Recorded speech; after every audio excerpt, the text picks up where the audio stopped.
Estimados amigos, muy buenas tardes. Me da mucho gusto estar con ustedes nuevamente y que nos acompañen en una emisión más de este programa de cultura y sobre todo política internacional para abrirnos un poco el panorama de lo que es este mundo. No nada más estar dentro de México, sino ver su relación con el mundo también. Recuerden, cada hombre tiene un final feliz. Cada hombre tiene más bien una misión y la tiene también ante el mundo. Esta es Misión Mundial. La misión de este día lo vamos a dedicar a Venezuela. Nos vamos a ir un poquito más hacia el sur de este continente. Normalmente casi no hemos abordado muchos temas de Sudamérica en este programa, pero hemos pensado que en este año vamos a tratar algunas de estas corrientes que hay, ver estos problemas, conflictos que hay en nuestro hemisferio del sur. Porque pues también esa puerta del sur es muy importante conocerla. En este caso vamos a hablar sobre Venezuela y la vamos a titular Venezuela, una ventana al vacío. La idea es esta, vamos a explorar un poco qué es lo que está pasando en Venezuela. Y para esto nos acompaña un experto mexicano que ha estado allá, ha estado pisando territorio venezolano para conocer cuál ha sido la situación dentro de las elecciones pasadas, en las negociaciones entre el gobierno y la Mesa de Unidad Democrática, en otros diferentes panoramas de cómo vive la población, el desabasto que hay, las impresiones que tiene y el efecto que tiene la economía en la vida normal de esta población. Y pues para esto les presento entonces a Héctor Tenorio, quien es un profesional de la información, es un periodista independiente y también un gran escritor. Él es autor del libro Hugo Chávez, Prisión. Gloria y Ocaso de Hugo Chávez. Ok. Bueno, pues yo creo que tendrás un poquito de tiempo para platicarnos sobre esto un poco después. Y yo creo que si quieres, Héctor, pues yo creo que nos gustaría mucho conocer un poquito más de ti en el programa, ¿no? Gracias, Gerardo, por la invitación y a todos los televidentes por la oportunidad. Soy licenciado en comunicación y tengo 24 años estudiando el fenómeno de Venezuela. ¿24 años? 24, sí, desde el 92 conocí a Hugo Chávez en la cárcel y hice un primer libro que se llamó Los Profetas del Golpe y ahora hace un año saqué por el Instituto Belisario Domínguez del Senado de la República, sí, este libro que mencionaste. Y bueno, me he dedicado a hacer análisis político en distintos medios, en El Sol de México, en Homo Sapien. Le he apostado mucho a las redes sociales, en lacarpa.com y en sinfín de lugares. De lugares. Bueno, pues ahora ya eres amigo de Misión Mundial también. Gracias. Y pues el espacio también se extiende para cualquier proyecto que tú tengas y también de cualquier tipo de análisis que quieras presentar y compartir, sobre todo con nuestra audiencia. Gracias, gracias. Me siento muy honrado. Bueno, pues ¿qué te parece si ingresamos entonces ya al tema de qué es Venezuela? Ha sido como muchos piensan que es una nueva Cuba, ¿no?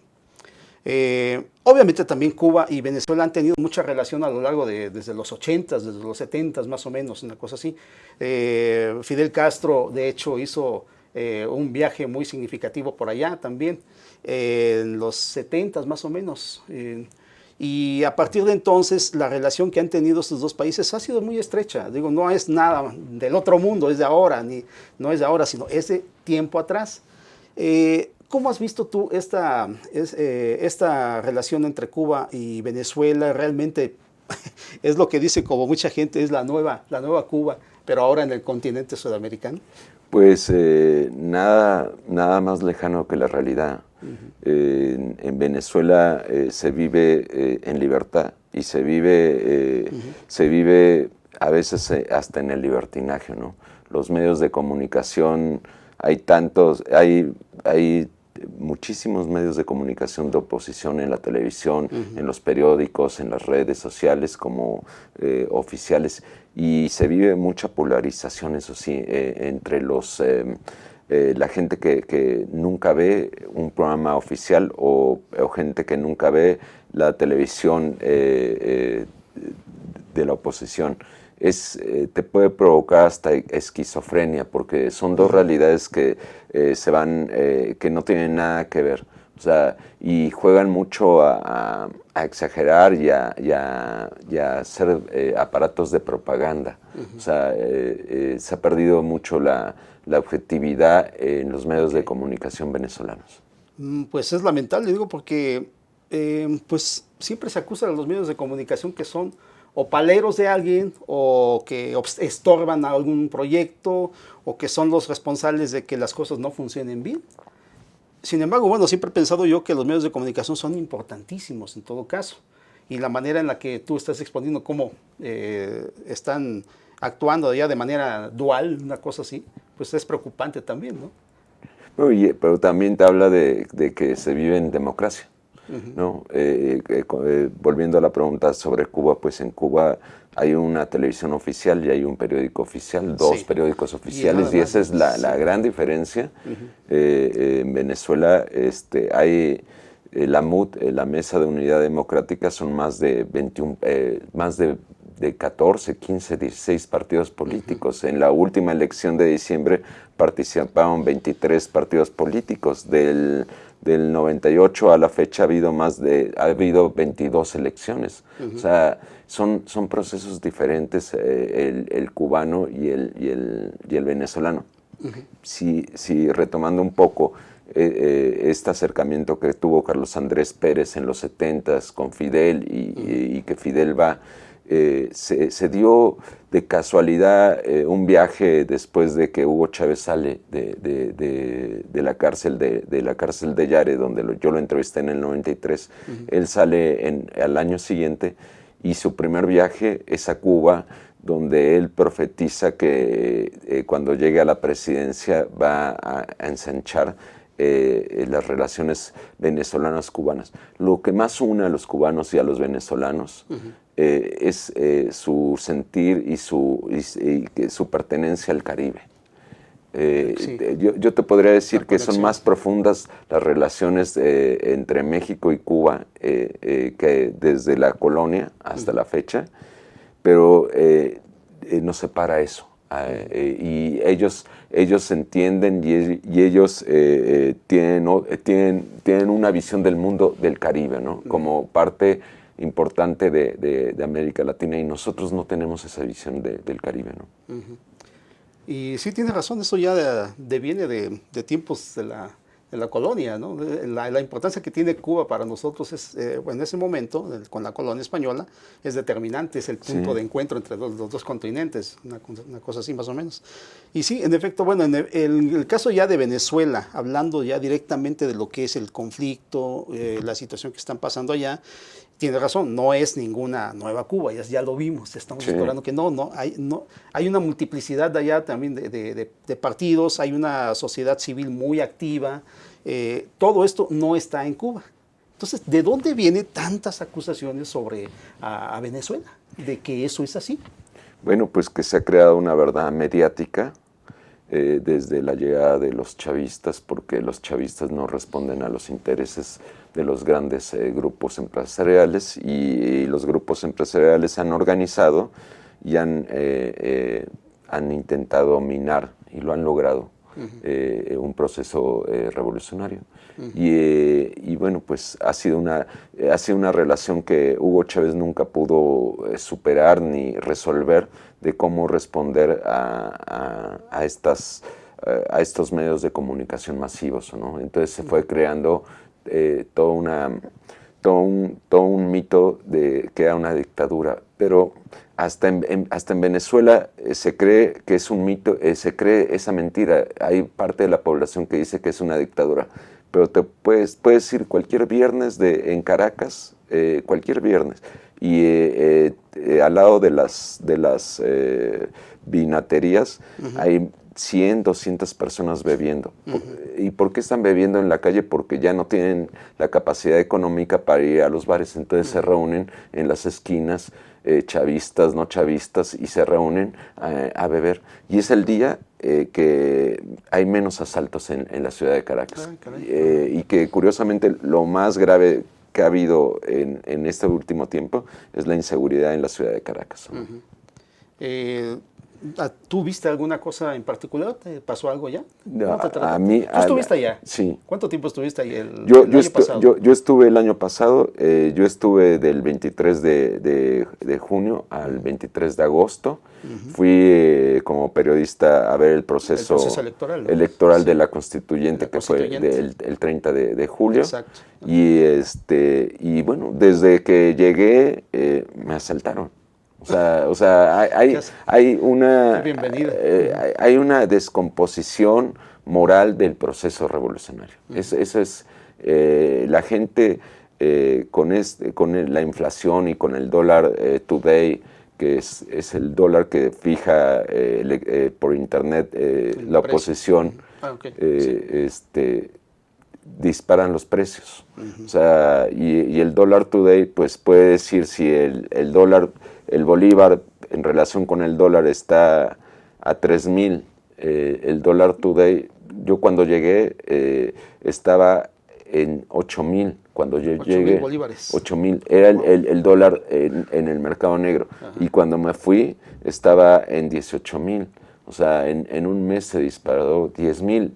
Y se va disparando en la tarde, y entonces lo que te costaba, el precio que te costaba algo en la mañana, en la tarde ya se duplicó. Ya subió.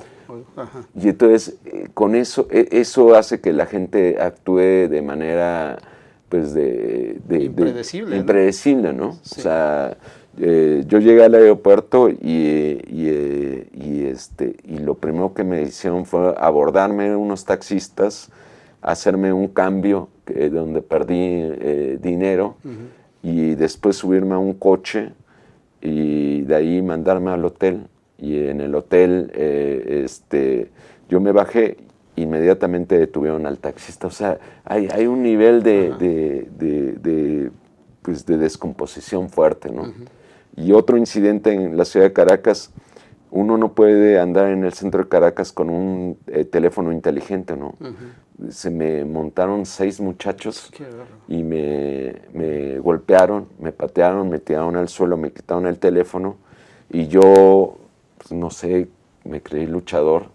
Me levanté y agarré a uno de ellos que llevaba mi celular y lo empecé a estrangular, y se regresaron los otros 5 y me dieron otra paliza. Eran las 2 de la tarde y en pleno centro. En pleno centro y con toda la gente ahí. Con toda la gente, no había policías. Entonces, ¿dónde está la dictadura? O sea, uno dice dictadura y piensa que están los militares afuera. No, no. Hay lugares de la ciudad de Caracas que solo hay malandros, ¿no? Y y toda la gente de los puestos que estaban a mi lado diciendo, ¿y por qué no los persigue? Digo, oigan, tienen 20 años y yo les llevo el doble y ya me peleé. Sí, es absurdo. Es absurdo, ¿no? Claro, sí. Pues bueno, pues eso estamos viendo ahí también, que no es más que el comportamiento de un Estado paria, ¿no? Sí. Ya de eso, ¿no? Que realmente no, como dices tú, si fuera una dictadura estaría controlado eso. Sí. Creo que no, vas a Cuba y creo que no pasa eso. No. Precisamente. Sí. Ajá. Entonces es una lástima, ¿verdad? Y bueno, dentro de lo que es ya el Venezuela del 2018, ¿cuál sería más o menos el panorama que se nos espera? Bueno, mira, la oposición en el 2015 ganó la Asamblea Nacional de la Cámara de Diputados. Fue mayoría. Y le faltaban unos 3 votos para hacer mayoría absoluta, para hacer cambios a la Constitución. Hubo impugnaciones y estos 3 diputados no pudieron ejercer, y de todos modos la oposición los metió y entraron en una especie de desacato. Que al final el gobierno aprovechó eso, que estaban en desacatos, para como suspenderlos. No está disuelta, no está disuelto el Congreso, simplemente está en desacato porque no quiere obedecer las leyes, con esos 3 diputados. Se vinieron las pláticas con el Papa Francisco, y la oposición empezó a desesperarse, y el año pasado, el 5 de abril, iniciaron unas protestas que costaron 130 muertos, más de 130 Sí, personas claro. muertas. Sí, todo desde mayo, ¿no? Bueno, y en todo este periodo, la oposición empezó a colombianizarse. Quiere decir que empezó a radicalizarse, empezó a quemar personas vivas, Qué raro. personas que por su color de piel, por ser negros, personas que llevaban camisas de color rojo, que es Rojo, por el chavismo, ¿no? por el chavismo, personas que no se detenían. A mí me tocó ver en vivo, ya eran muchachos de 15 años con botellas de gasolina y de refrescos, bombas Molotov. Me tocó ver cómo se subían a los camiones los muchachos y con la botella prendida le decían, tira lo que traigas, que era basura, o te la lanzo. Y entonces tiraban toda la basura y así tapaban las avenidas. Y empezó toda esta radicalización y con la falsa promesa que todo esto iba a llevar a la caída de Nicolás Maduro. Se hizo un trabajo a nivel internacional de aislar al gobierno de Nicolás Maduro, que lo tratan como si fuera un dictador cuando ganó en las urnas por votos. O sea, y al no lograrlo, se desfondó. Se apostó. El 1 de mayo, el presidente Maduro, facultado en la Constitución venezolana, que establece que él puede llamar a una constitución para hacer para llamar a una constituyente para hacer una nueva constitución. Sí. Él llamó a una nueva constitución que se dio el 30 de julio, se apostó por tirar el proceso y lo que pasó es que fue la misma gente de derecha que estaba secuestrada, estaba trancada a sus calles, les ponían candados en sus edificios, fue la misma gente que salió ese día en la madrugada, a escondidas de los barrios que controlaba la oposición, y fue masivamente a votar por la constituyente para que el país entrara en una fase de paz. Al día siguiente ya no hubo guarimba. O sea, pasaron más de 4 meses con las guarimbas, con las calles tomadas, y se da la constituyente y se acaba este proceso. Hay un último evento que es el 31 de julio, el lunes 31 y el sábado 11 de agosto, con manifestaciones que no pasan de los 5,000 manifestantes.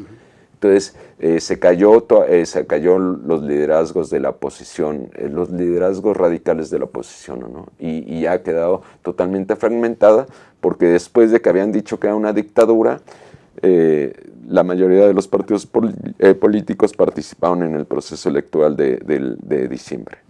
De diciembre. Pues el panorama que vimos desde acá, desde las redacciones, en algunas revistas, en algunos periódicos, era como que el chavismo era el que estaba atacando a los opositores y que se metía en sus casas para salir con violar las cerraduras, sacar a manifestantes allí para encarcelarlos. Ese fue más o menos un panorama que nos dieron. Pero por lo que tú me estás diciendo es totalmente lo contrario. Fueron los manifestantes también los que estaban haciendo actitudes violentas, ¿no? En todo esto. 20 personas murieron quemadas en todo este periodo. Claro, llegaba un momento que entraba la Fuerza Armada y entraba a liberar las avenidas, sí, y entraba de manera violenta, ¿no? O sea, también era lógico que hubieran excesos claro,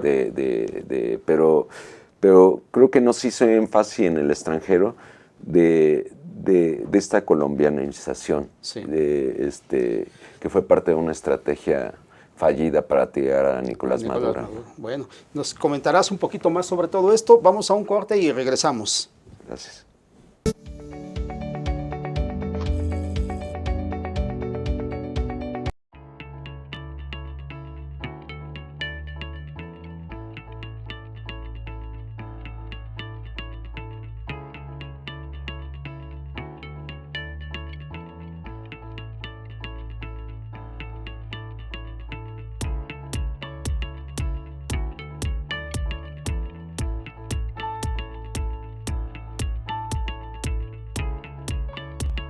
Estamos seguros que construyendo a través de la gente podremos trabajar y sobre todo contribuir en los resultados de su negocio.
Rosso Fragola.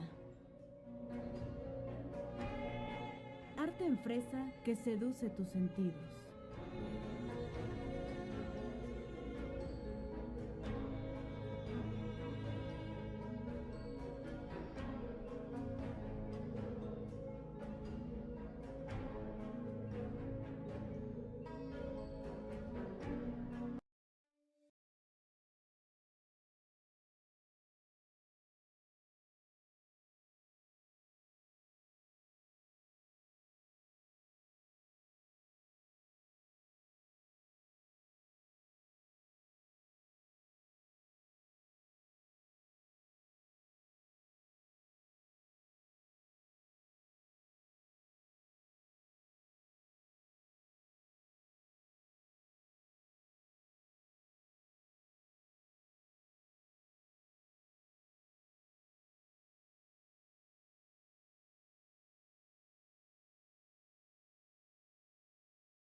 Cuando la vida te pone a sudar, hidrata la vida. Electrolit, científicamente hidratante.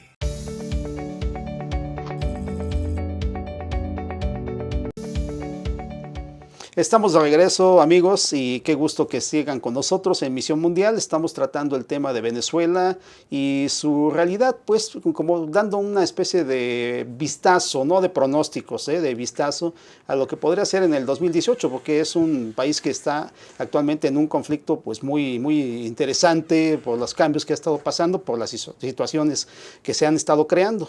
Y nos acompaña Héctor Tenorio, que es un gran escritor mexicano también, un internacionalista de gran renombre, y él estuvo allá algo así como un poco más de un mes viendo las elecciones de la Constitucional y sobre todo la vivencia del pueblo venezolano. Pues vuelvo contigo entonces, Héctor, pues solamente tú nos podrías dar una luz de cómo es el pueblo venezolano en esta situación, ¿no? En la que pues están viviendo un desabasto. Hay unas condiciones económicas muy fuertes y deplorables para ellos, hay una desatención en muchos asuntos como en lo social, en la salud, en varios casos. ¿Cuál fue tu impresión de haber estado allá? Porque tú respiraste todo esto allá.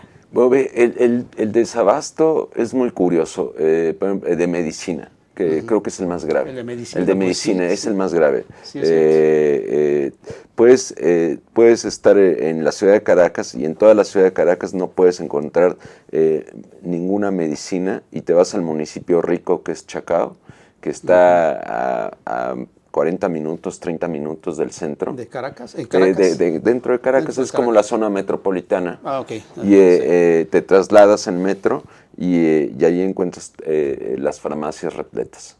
Entonces es un desabasto parcial, o sea, es un desabasto para un sector. Sí. O sea, lo que yo vi fueron supermercados llenos de comida, llenos, o sea, pero prohibitivos sus precios, y entonces lo que no había eran clientes.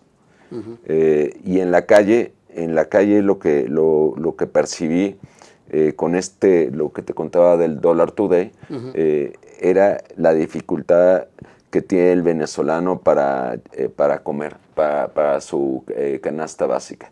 Y aquí entra un poco el gobierno mexicano, que tiene un convenio con el gobierno venezolano. Ah, sí. ¿En qué consiste? Son unas cajas de comida con cerca de 24 productos, 20 productos, leche, pastas, todos son mexicanos, enlatados, y se dan en 15,000 bolívares. Son, digamos, $5 la caja. Y esas cajas las reparte el ejército, las vende a la población, y los mismos productos que tú puedes encontrar, como la leche. Si la caja te costó 15,000 bolívares, la sola leche te puede costar 25,000 o 30,000 bolívares. O sea, y entonces la misma gente empieza el bachaqueo, ¿no? Que le dicen, ¿no? ¿Eso qué es? El bachaqueo, pues es gente, comerciantes en pequeño, ¿no? Entonces reciben la ayuda y la venden entre sus familiares. Aprovechan para hacer negocio. Para hacer negocio. ¿No? Sí. Entonces, es un país que le gusta mucho te lo voy a decir, le gusta mucho apostar, le gusta mucho las carreras de caballo. Dicen las carreteras de Venezuela, pues en la Venezuela Saudita hicieron carreteras en todo el país, está muy modernizado en eso, y decían que todas las carreteras llegaban al hipódromo. Bueno, pero lo cuento porque era muy curioso. Estuve en Caracas, estuve en Valencia, estuve en 2, 3 ciudades más, ¿no? Pero a Valencia son 4 horas, y entonces llego un domingo, y el domingo llego y el pasaje valía 4,000 bolívares. Y le dice la gente, pero si ayer valía 3,500. No, pero es que acaba de subir. Y y ahorita vale 4,000 si te quieres subir. Y bueno, hacemos la fila, y cuando nos subimos traen otro autobús que no era, lo desvían y dicen, no, ahora vale 6,000. Bueno, para mí, que traía dólares, pues no era tan difícil juntar esa cantidad, pero había señoras con hijos, bueno, dramas, veías, ¿no? Y llegué a Valencia, estuve un día, y de regreso el pasaje valía 5,000, pero era un camión pirata que se había metido en ese momento a la estación, y entonces nos bajaron, y entonces nos subimos en otro, y ese nos estaba cobrando 4,000. Es como jugar a la bolsa. Y la gente, te lo digo, parecía que están apostando, ¿no? O sea, le agarran, son muy ligeros de ánimo, y son con un sentido del humor diferente. Muy jocoso, ¿no? Son muy jocosos, ¿no? O sea, no son tan dramáticos como nosotros, ¿no? O sea, lo toman a broma todo, ¿no? Oye, pero es que no se puede tener nada seguro de esa manera. No. Lo que tú estás planteando es un panorama indubitable. Pues yo no, si voy, a lo mejor no regreso porque no tengo el dinero para regresar así. Eso en los transportes. Sí. En la cuestión del desabasto, ya nos comentaste tú que hay como una especie de canasta básica también, pero ¿se cumple? ¿Se cumple como tal? Bueno, hay gente que se queja de que no le llega su canasta básica, ¿no? Sí. Pero lo que yo vi era mucho orden en filas de 100 personas en muchas esquinas de la ciudad. Y el ejército, te das cuenta que el ejército es la única institución del país que está funcionando y que ellos están controlando que las cosas no se salgan pues, que las pasiones no rebasen, ¿no? Por ejemplo, me tocó una tarde, la última tarde, un intento de saqueo y lo controlaron, ¿no? Llegaron y lo controlaron. ¿Contra qué fue, más o menos? Contra un comercio de comida. Llegaron 4 muchachos y llegaron 20 policías y los sacaron rápido, ¿no? O sea, sí hay un control en las calles de repente, en el centro, de gente que trae moto y que no trae los papeles de la moto. O sea, sí puedes ver algunas escenas de opresión.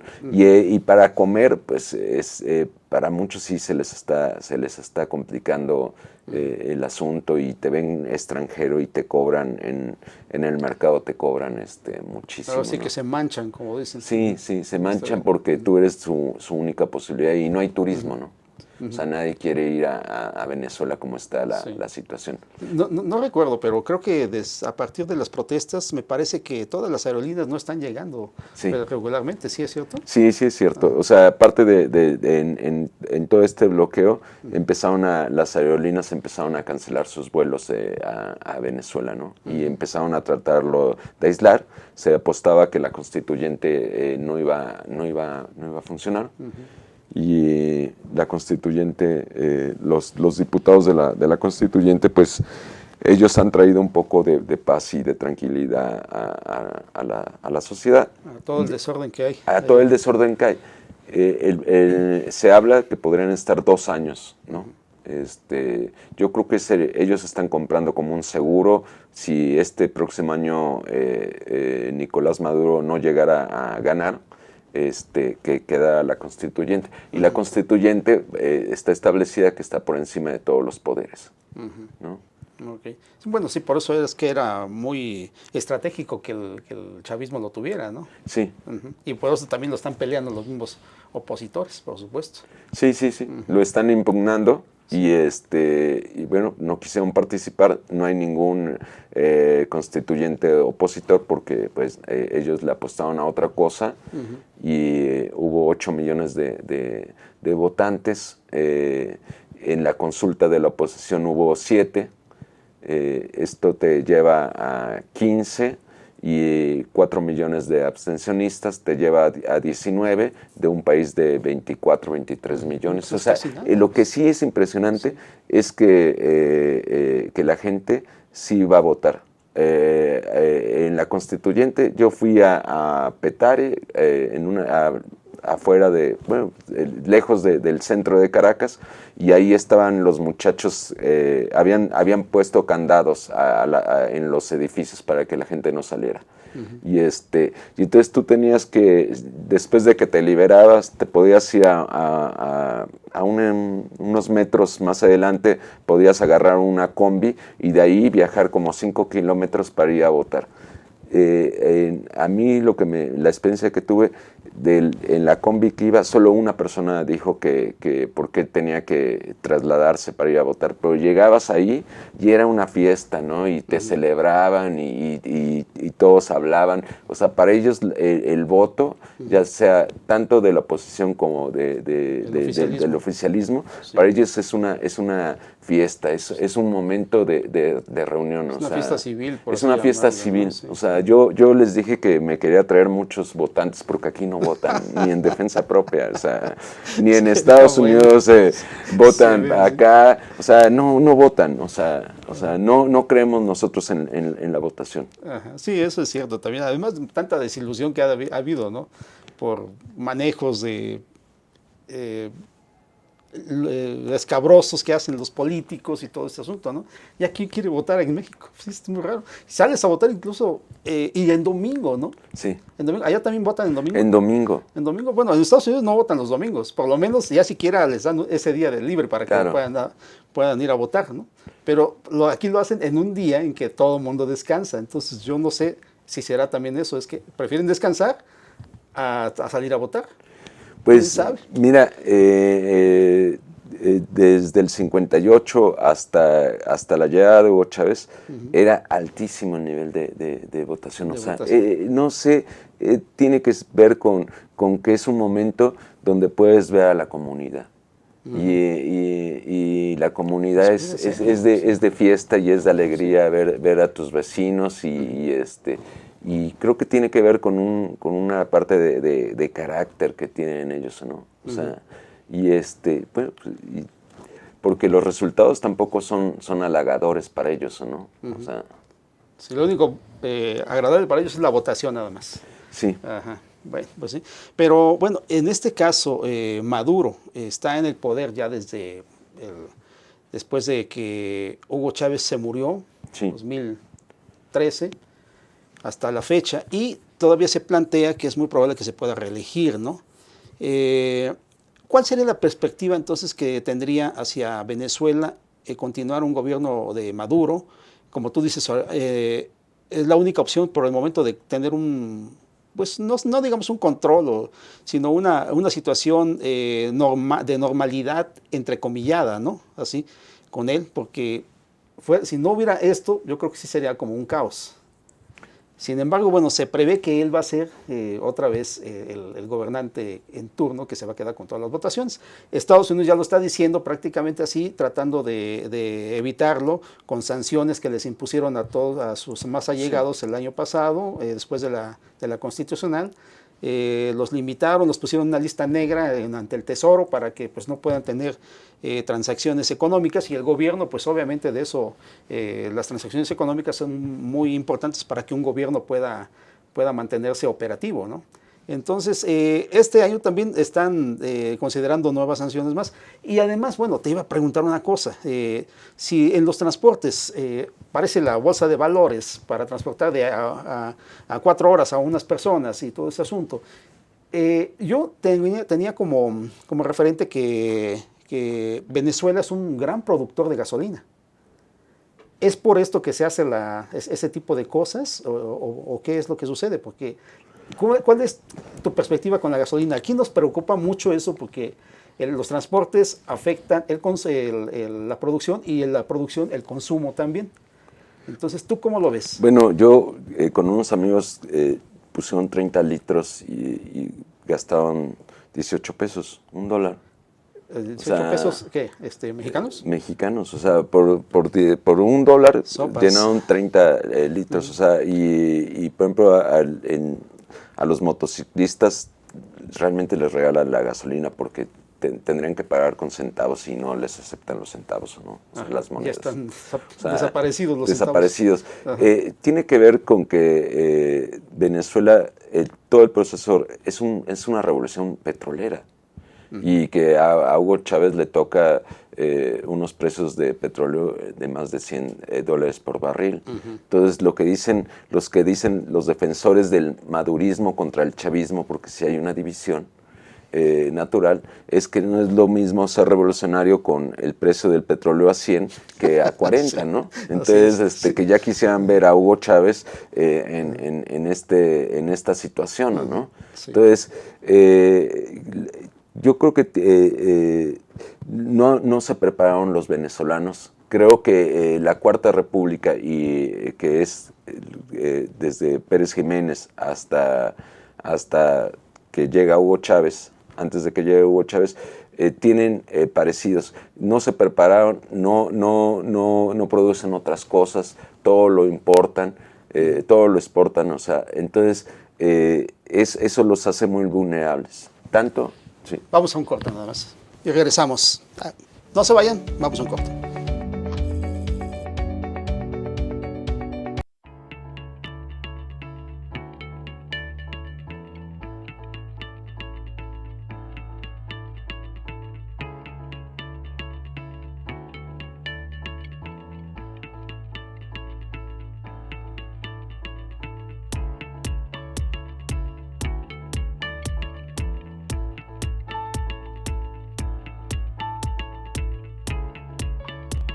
Estamos seguros que construyendo a través de la gente podremos trabajar y sobre todo contribuir en los resultados de su negocio.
Rosso Fragola. Arte en fresa que seduce tus sentidos.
Cuando la vida te pone a sudar, hidrata la vida. Electrolit, científicamente hidratante. Como les prometimos, amigos, ya estamos aquí nuevamente. Vamos al último bloque, ya dedicándolo a Venezuela. Y el tema que sería, pues, realmente hay como un panorama hacia el vacío con este país en lo que vendrá del 2018. Hemos estado hablando ya un poco sobre la situación social, el cómo ha estado afectando la economía, cómo ha estado impactando también las decisiones políticas y el juego político que hay entre los opositores y el chavismo, el oficialismo. Y bueno, pues estamos viendo un panorama sobre todo porque es directo de voz viva de uno de los periodistas mexicanos que ha estado allá, Héctor Tenorio, un gran amigo también de Misión Mundial y conocidísimo aquí de toda pues, todos los colegas periodistas que estamos en diferentes lados, en Canal 11, en la revista Siempre, en muchos otros lugares, y él ha sido también un colaborador de diversas publicaciones. Héctor, nuevamente entonces, pues ya que te tenemos acá, vamos a aprovecharte ya en los últimos minutos si quieres también. Yo desearía que hiciéramos otro programa también, se lo dediquemos a Venezuela, porque el tema es muy interesante y da para muchas cosas, desde la gasolina, desde el consumo, desde los avances que ha tenido el chavismo. No hemos hablado de los avances del chavismo también, debe tenerlos, sí los hay. No, ¿Tú qué dices? sabes que yo había estado en el 97, 96, 97 y regresé 20 años después y con mis amigos que eran familias obreras así, de obreros, de gente humilde así, que no habían tenido, de 5 hermanos, solo uno había estudiado medicina. Ahora todos los hijos de ellos tenían carreras universitarias. Ahora. Eso me parece un salto cuántico. No, pues la educación siempre lo será, ¿sí? Es un salto cuántico que hace diferente a la Venezuela que yo había conocido y a la que me encontré. Por ejemplo, no encontré barriadas, no encontré en Venezuela, en Caracas, en todas las orillas había lugares muy pobres. Ahora solo había edificios, ¿no? Y estuve durmiendo en una casa que con 75,000 pesos se puede obtener, o sea, con 5,000 dólares. Ajá. Se puede obtener una... O sea, tú compras una casa en $5,000. Puedes iniciar el pago y es una casa, es un departamento de 90 metros. O sea, pues digo, no está tan mal. No está tan mal. ¿No? O sea, y grandes, en grandes cantidades, ¿no? O sea, sí, se hicieron muchísimas cosas, ¿no? O sea, sí, cambió, se repartió mejor la riqueza que generaba el petróleo. O sea, volviendo a esto del petróleo, ¿cuál sería la diferencia entre el chavismo y lo que había antes? Bueno, pues siempre se había vivido el petróleo, pero ahora se repartió de otra manera y tú lo puedes notar en estas cosas, ¿no? En universidades públicas que no existían, y tiene otro... Eso no lo entiende la oposición, que la Venezuela que ellos extrañan, la Venezuela que ellos añoran, eso nunca va a volver a pasar. Que era un pequeño grupo que lo tenía todo y los demás, oligarcas, y los demás no lo tenían. Yo, del 96 al 97, que estuve escribiendo Los Profetas del Golpe, mi primer libro, estuve viviendo con una compañera y su hija, un año entero, ella trabajaba. Ganaba $1 diario y comíamos todos los días sardinas. Diario. O sea, son 20 pesos. Sí, ¿no? Con claro. 20 pesos así vivía el venezolano. Y eso, el venezolano que haya vivido en la Cuarta República, eso no lo va a olvidar. O sea, los niveles de represión que había, todo eso mantiene a una revolución que tiene todas sus limitaciones que quieras, pero la gente que se ha quedado allá pues era pobre antes de la llegada de Hugo Chávez, ¿no? Bueno, no podemos decir que haya muchos ricos ahora, pero sí como que se ecualizó un poco la economía, entonces... Pero bueno, entonces, ¿qué panorama más o menos le podrías ver para este año, teniendo a un Maduro que es criticado porque es una copia de Hugo Chávez? Yo creo que no es ni una copia, ni siquiera he visto yo algo claro realmente de él, no lo puedo definir realmente. Porque Hugo Chávez tenía una personalidad implacable, era pues en todos los sentidos hasta un hombre de visión, ¿no? De visión de Estado, y además también alguien que sabía explotar su imagen presidencial también ante los medios. Hasta cuando se burlaba de los demás, creo que tenía una gran personalidad, ¿no? Sí. Así, ¿no? De fuerte, de seguro, ¿no? Así.